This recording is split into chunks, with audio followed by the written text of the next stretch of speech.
In this video, we're going to be taking a look at some of the great and some of the not so great things about the Galaxy S22 Ultra. Now, this is not a full review, that is on its way, but we do have a full written review, which you can check out in the description.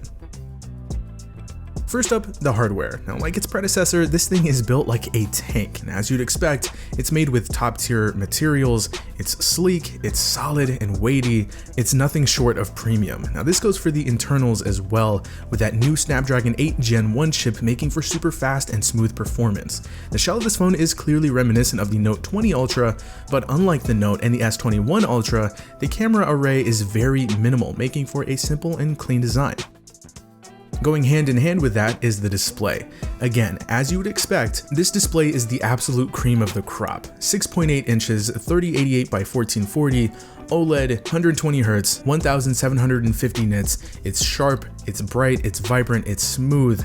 It doesn't get much better than this, and it's safe to say, at least for now, this will be the best panel you'll see on a smartphone for a while.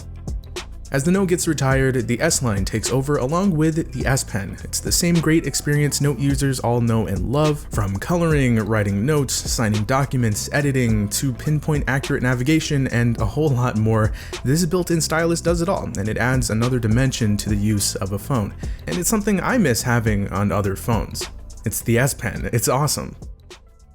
Pictures and videos come out looking great. I don't think there was any doubt about that being the case. You've got 4 cameras to mess around with on the back, and in just about every scenario, they perform. You can expect good detail, dynamic range, nice contrast and colors, low light performance has improved, ultra wide shots have very little edge distortion, the zoom range is pretty crazy, and pound for pound, software features included, this is one of the best all-around camera experiences on a phone.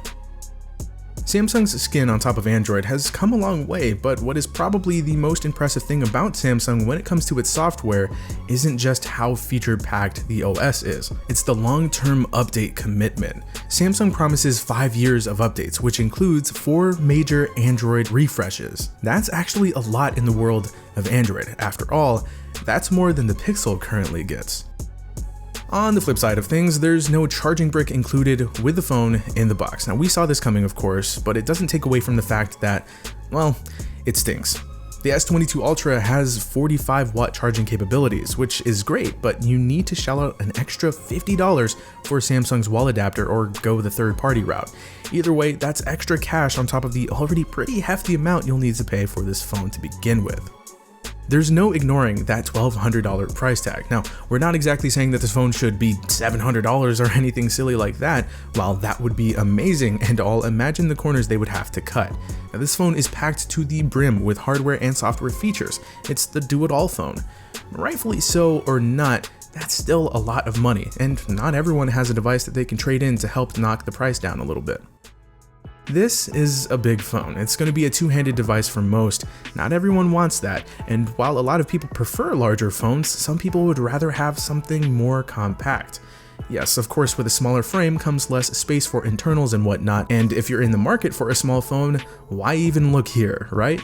Right. But we think now would be a perfect time, with the Note line gone, for there to be a smaller Ultra.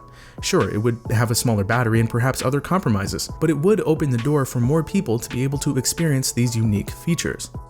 Alright, so the S22 Ultra is a fantastic phone. It's one of the best money can buy, but we can't help but feel a little bored in a way? Hear me out. Now, on paper, it's better than everything we've gotten before from Samsung, but we've seen this form factor before, and there isn't much left to wow us in the same way that phones used to. This is a Galaxy Note without the title, and it has us kind of crossing our fingers that next year's entry unleashes excitement. Not saying that this phone isn't exciting, it is exciting in its own way, but we're not just Android enthusiasts, we're also tech enthusiasts. Tech has gotten so good, and alongside that, the standards have gotten higher as well.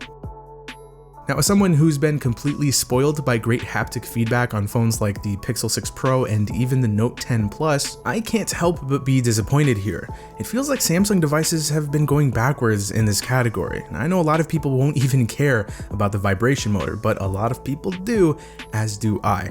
Now, I know the feedback can be better because it has been better, and sadly, the haptic motor here, honestly, it's pretty weak.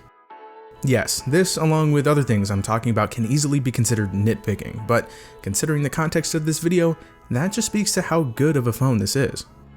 Make sure to keep an eye out for our full video review of this phone, as well as a new Making It Mine video, which is on its way, and our full written review is linked below. It's been Zach, I'll talk to you later, and thanks for watching.